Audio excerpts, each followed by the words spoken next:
समस्त को सुस्वागत। आज आम 10म श्रेणी ओडिया व्याकरण बहिर वाक्यर रूप विषय आज पढ़ा। तेबे वाक्यर दुई गोटे रूप रही, गोटे है गठनात्मक रूप आ गोटे है प्रकारात्मक रूप। पुनश्च गठनात्मक रूप रे चारि प्रकार वाक्य आसुछंती, जेमिति सरल वाक्य, यौगिक वाक्य, जटिल वाक्य आउ मिश्र वाक्य। ठीक सेमिति प्रकारात्मक रूप रे 5 प्रकार वाक्य आमे पाई परिबा, जेमिति विवृत्ति सूचक वाक्य, आदेश और अनुरोध सूचक वाक्य, प्रश्न सूचक वाक्य, विस्मय सूचक वाक्य और नास्ति सूचक वाक्य। तेबे आमे गोटे गोटे करी आमे विशद भाव में यही वाक्य गुड़ी को आलोचना करिबा। आज आमे केवल 2टी प्रकार वाक्य विषय जानिबा, सरल वाक्य एवं यौगिक वाक्य।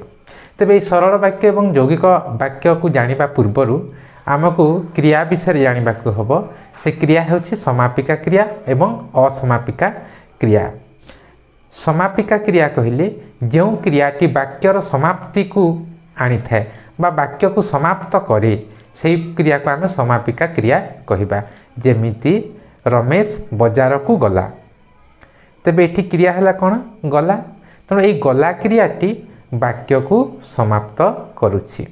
सेमिति से माने खेलुछंती, से माने खेलुछंती, एठी क्रिया हला खेलुछंती, तेणु एई खेलुछंती क्रियाटी से वाक्यर समाप्ति कला, तेणु से खेलुछंती क्रियाटी समापिका क्रिया हेबो।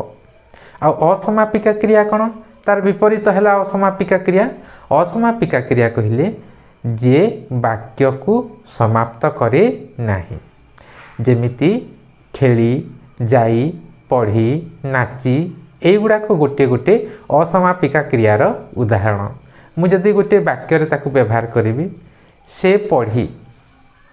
से पढ़ी जदि कहीदेली वाक्यटा समाप्त हैला नाही, तेणु पढ़ीटा है गोटे असमापिका क्रिया। एबे आसीबा गठनात्मक रूपर प्रथम प्रकार वाक्य सरल वाक्य को। एठी आमे केते गुडे वाक्यर उदाहरण नहीं बुझिबा सरल वाक्य काहाकू कहा जाए। प्रथम वाक्य अतीश घर को गले। द्वितीय वाक्य सुमन को तांको घर लोके भल पाती। तृतीय वाक्य रहिला वर्षा जणे कंठशिल्पी। यदि आमे प्रथम वाक्य को आसीबा अतीश घर को गले, एठी क्रिया किए गले, आउ ए गलेटा होछि समापिका क्रिया। जेहेतु वाक्यटा को समाप्ति करुछि, एटा हला समापिका क्रिया। आ किछि क्रिया अछि कि से वाक्य रे नहीं, आ किछि क्रिया नहीं, एकमात्र क्रिया होछि गले एवं सेटा होछि समापिका क्रिया। पुणी आमे आसीबा द्वितीय वाक्य को सुमन को तांको घर लोके भल पाती। एठी क्रिया किए भल पाती एवं भल पातीटा गोटे समापिका क्रिया, कारण से वाक्य को समाप्त करुछि। ठीक सेमिति आमे जदि आसीबा आउ गोटे प्रकार आ गोटे वाक्य को वर्षा जणे कंठशिल्पी। एठी क्रिया किए, एठी तो क्रिया नहीं, किंतु क्रिया देखा जाउ नहीं, किंतु ए क्रियाटी उह भाव रे अछि। जेमिति वर्षा जणे कंठशिल्पी अटंती, अटंतीटा उह हेकरी रहिछि, तेणु एठी क्रिया किए कहले आमे कहिबा अटंती, आ से मध्य एक समापिका क्रिया। तेबे आमे जानिले सरल वाक्य काहाकू कहिबा ना, गोटिए मात्र समापिका क्रिया थिबा वाक्य को सरल वाक्य कहा जाए। जो वाक्य रे एकमात्र समापिका क्रिया थिबो, गोटे मात्र क्रिया थिबा, से क्रियाटा समापिका क्रिया हेइथिबो। एकमात्र समापिका क्रिया थिबा वाक्य को सरल वाक्य कहिबा। आमे किछि उदाहरण नेबा। रमेश बजार को गला, सीता नाचिला, एगुड़ाक गोटे गोटे सरल वाक्यर उदाहरण। वर्तमान आसीबा यौगिक वाक्य को। तेबे किछि वाक्य को पढ़िबा, ए वाक्य को पढ़ी जानिबा यौगिक वाक्य काहाकू कहा जाए।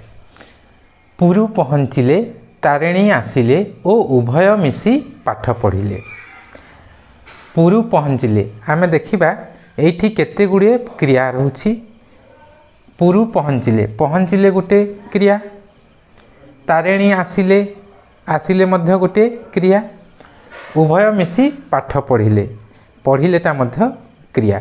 आउ गोटे प्रकार आम जब देखा पुरु पहुँचिले तारिणी आसिले उभय मिसी पाठ पढ़िले एठी पुरु पहुँचिले को खाली जदि देखा एईटा गोटे सरल वाक्य हम पुणी तारिणी आसिले सेईटा पुणी गोटे सरल वाक्य उभय मिसी पाठ पढ़िले एईटा मध्य गोटे सरल वाक्य ये माने ओ टा गोटे अव्यय पद यही अव्यय पद कौन करे दुईटी वाक्य को जोड़ी थाए तेणु यहीटा को आम संयोजक अव्यय बोली मध्य कहूँ। यही अव्यय पदटी कौन करिछि एई सरल वाक्य गुड़ी को जोड़ी तेणु एक यौगिक वाक्य रे दुई रु अधिक सरल वाक्य जोड़ी होई थांती। आमे संज्ञा को परि आसीबा आउ दुईटी वाक्यर उदाहरण छल आमे ताकू आटिके बुझिबा। दिने श्रेणी रे बसिले किंतु पढ़ी पारिले नाही एटी दुईटी वाक्य रहिला दिने श्रेणी रे बसिले किंतु से पढ़ी पारिले नाही से पढ़ी पारिले नाही। दिने श्रेणी रे बसिले एटा गोटे सरल वाक्य कारण ये गोटे जोगी गोटे समापिका क्रिया रही पढ़ी पारिले नाही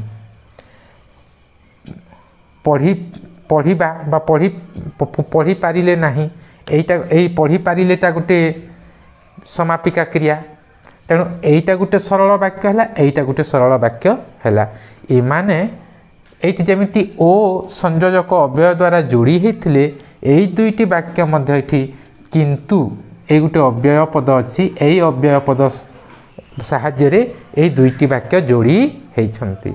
आमे आसीबा तृतीय वाक्य को शिक्षक डाकिले दीप्ति और सौम्या गीत गाइले।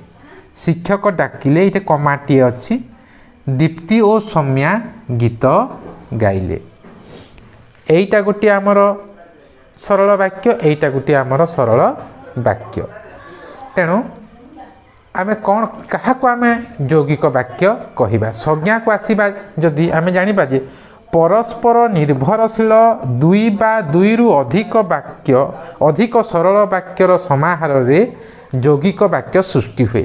एठी जेमिति तीनोटी सरल वाक्य थिले एवं तांको मध्यरे परस्पर संपर्क रही अछि तेणु परस्पर निर्भरशील वाक्य परस्पर निर्भरशील एक दुई बा ततोधिक सरल वाक्य र मिश्रण रे यौगिक वाक्य सृष्टि हुए।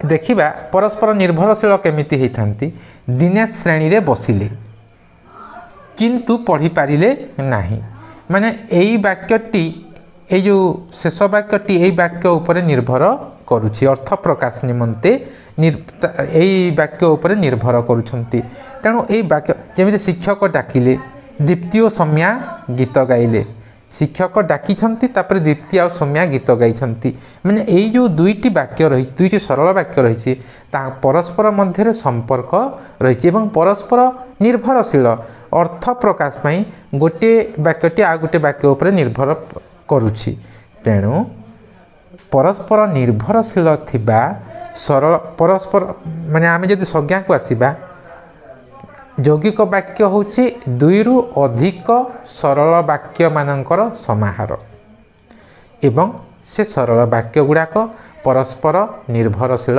होइथिबे। इंग्राजी रे यहाँ को कंपाउंड सेंटेंस कहा जाए माने केतेटा सिंपल सेंटेंस मिसिले गोटे कंपाउंड सेंटेंस तैयारी हुए। तेबे आज आम एठी रहिबा आगामी दिन में आम जटिल वाक्य एवं मिश्र वाक्य पढ़िबा। समस्तंकु धन्यवाद।